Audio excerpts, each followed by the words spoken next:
लघु सचिवालय हिसार के सामने है। बड़ी तादाद में छात्र, अलग अलग किसान संगठन, मजदूर संगठन के प्रतिनिधि आए हैं।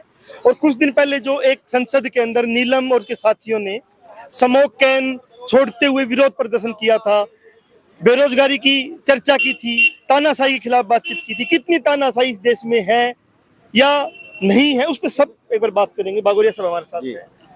क्या उन्होंने जब नारे लगाए कि तानाशाही नहीं चलेगी, बेरोजगारी भी बातचीत की, तानाशाही पे हम बात करते हैं। तानाशाही क्या है? तानाशाही देश में लोकतंत्र है यहाँ तो।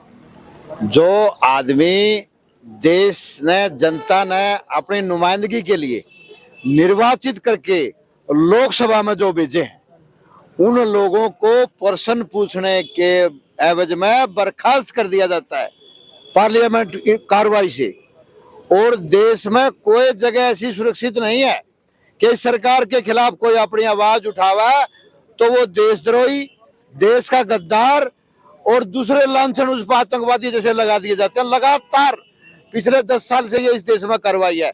जंतर मंतर पर अपनी आवाज उठाने के लिए वो जगह रिजर्व थी, कोई भी आंदोलनकारी अपनी आवाज उठा सकता था, वहां बात कर सकता था। आज देश में कोई भी जगह ऐसी नहीं है कि खड़ा हो गया अपनी अपनी बात कहे। जंतर मंतर की भी जगह आपका कहना है कि खत्म कर दी गई। बिल्कुल बिल्कुल, मजबूरी में लोग, उन बच्चों ने जिनकी बात नहीं सुनी जा रही थी, तो एक अपनी आवाज उठाने के लिए, बेरोजगारों की आवाज, गरीबों की आवाज, काम करने वाले लोगों की आवाज, नौजवानों की और शिक्षा पाने वाले लोगों की आवाज, छोटे दुकानदारों की आवाज, उस संगठन ने या उस महिला ने या उसके साथियों ने अपनी आवाज वहां पहुंचाई है। केंद्र सरकार ने उसकी आवाज को सुनना चाहिए, उनकी बात को जानना चाहिए कि देश में क्या ये हालात है, इस तरह की बात है, वो जनता के सामने लाना चाहिए और उनको तुरंत रिहा करे। यूएपीए जो लगाया है वो बुरी तरह गलत है। यूएपीए की आप कह रहे हो रद्द करना चाहिए। अर्शदीप हमारे साथ है। अर्शदीप, थोड़ा सा इधर आ जाइए। अर्शदीप, हम देखते हैं कि अल्पसंख्यकों का सांसद, अल्पसंख्यक सांसद दानिश अली, उसको गाड़ियां दी गई धर्म के आधार पे। किसान जब जा रहे थे उनको बोला गया कि ये खालिस्तानी है, आतंकवादी है। आदिवासी जब लड़ते जंगल जमीन के लिए, उनको बोल दिया माओवादी है और उनपे यूएपीए लगा दिया जाता है। तो आप कैसे देखते हो कि इस यूएपीए का, क्योंकि आप एडवोकेट भी हो, और जिस प्रकार से अभी कानूनों को भी चेंज किया गया है, बिना लोगों की से बातचीत किए, बिना सांसदों विपक्ष को बाहर निकाल के, कैसे देखते हैं इन सारी चीजों को? जी, ये सरकार जो जितने बड़े बड़े वादे और सब जगह दिखा करके सत्ता में आई थी, बहुत बड़े वादे किए थे। जो तत्कालीन जो सरकार थी, सरकार से पहले की सरकार, उसके विरुद्ध ऐसा माहौल बनाया गया कि जैसे पूरा देश उन्होंने बर्बाद कर दिया है, उन्होंने लुटा दिया है सब कुछ। लेकिन बड़े बड़े वादे करके सब जगह दिखा करके नौकरियां, बेरोजगारी और ये सारे तमाम मुद्दों को लेकर के ये सरकार जो आई थी, और जिस तरीके से इस सरकार ने आज दमन का और लोकतंत्र का गला घोटने का काम शुरू कर दिया है, इस तरीके से ये नए नए कानून अभी आप देखेंगे कि और बहुत से कानून जो हैं इस तरीके से आने वाले हैं, जिनसे जनता की आवाज, जो डेमोक्रेसी के अंदर जनता का हक होता है, वो सभी छीनने का काम सरकार द्वारा धीरे धीरे किया जा रहा है। तो ये एक कानून को अपनी जो सत्ता प्राप्ति का और तानाशाही का टूल उन्होंने बनाकर रख दिया है। इस तरीके से ये दमन सरकार कर रही है। ये निरंतर ही आक्रोश युवाओं में, बेरोजगारों में, किसानों में, मजदूरों में और तमाम जो इस देश की जनता है उसके अंदर आक्रोश बढ़ता जा रहा है। और इस आक्रोश को दबाने का जो सरकार जितना प्रयास कर रही है, धीरे धीरे ये आक्रोश बहुत बढ़कर ऐसी स्थिति में पहुंचने वाला है अभी कि सरकार को अपना मुंह छिपाने के लिए भी जगह नहीं मिलेगी। तो सर, आप कैसे देखते हो? लगातार आप आंदोलनों में यहाँ रहते हो, और फिर जब भी कोई आंदोलन करता है, कहीं बातचीत होती मुझे दिखती नहीं है। लोग आते हैं, आंदोलन करके वापिस चले जाते हैं। तो किसके पास क्या रास्ता बचता है जब आपकी आवाज नहीं सुनी जाएगी?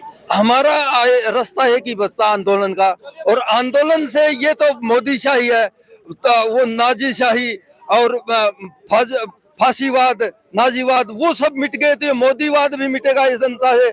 आज हम, आपको पता है, यहाँ पर जो संसद में बेरोजगारी और तानाशाही के खिलाफ जो अपना प्रदर्शन कर रहे थे, नीलम और उसके अन्य साथी, उनके रिहाई के समर्थन में यहाँ पर इकट्ठे हुए हैं। और इस मोदीवाद को हम मिटाकर छोड़ेंगे। रास्ता एक ही है हमारे पास, और वो आंदोलन है। तो सर, मोदीवाद को मिटा के छोड़ोगे ये बोलना, तो क्या मिटा पाओगे मोदीवाद को? देखो, जनता पहले भी सर्वप्रिय थी। हमने अंग्रेजों को बचाया है, विदेशियों को देश के विदेशियों से देश को आजाद करवाया है कैमरा पे कैमरा और देश की आजादी के अंदर हमारे देश के हजारों नौजवान शहीद हुए हैं और लड़ाइयां लड़ी है। ये तो मोदी तो कुछ भी नहीं है, इसकी तानाशाही को भी उखाड़ करके फेंक दिया जाएगा।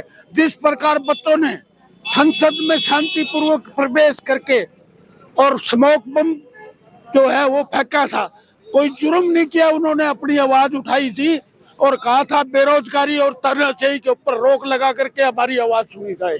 इसी जुर्म में उनको बंद किया गया।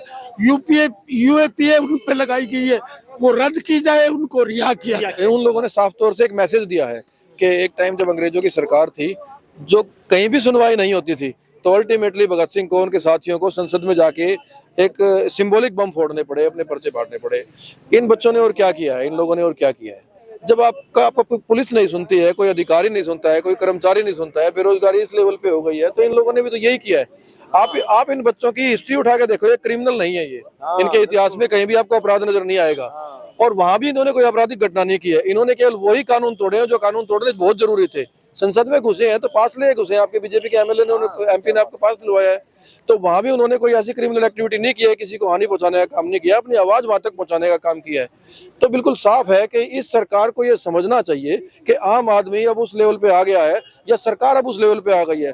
अब की सरकार अंग्रेजों के लेवल को पार कर चुकी है, और जो दमन और तानाशाही है वो सहन शक्ति अब जनता की अंग्रेजों के टाइम से भी पार कर चुकी है। तो अब ये होना ही था, बढ़ेंगी ये चीजें। क्या वो रोक पाए थे? उनको भी जाना पड़ा था। कि जो यूएपी का जिस प्रकार से दुरुपयोग है, या मांग भी की यूएपी को भी खत्म किया जाए। देखो यूएपीए तो स्टेट का एक टूल है कि जहाँ पे आपको किसी की आवाज दबानी है, दमन करना है, कि आप पत्रकारों के ऊपर यूएपीए लगाते हो, आप आंदोलनकारियों पे लगाते हो, किसानों पे लगाते हो, तो क्या है ये बताओ? कौन सा आतंकवाद है? कौन सी ऐसी गतिविधि कर दी है जो क्रिमिनल एक्ट में आ रही है? तो यूएपीए तो ये मान के चलो कि इस टाइम सरकार अपराधी है। बिल्कुल साफ है, एक अपराधी सरकार अपने आप को बचाने के लिए, दूसरों को दबाने के लिए इस हथियार का इस्तेमाल कर रही है। जी जी, साफ मानना है, किसान संगठन के लोग हैं, सामाजिक लोग हैं कि यूएपी रद्द किया जाए। जनमंच के साथ अपने दिन अपडेट के साथ फिर हाजिर होंगे।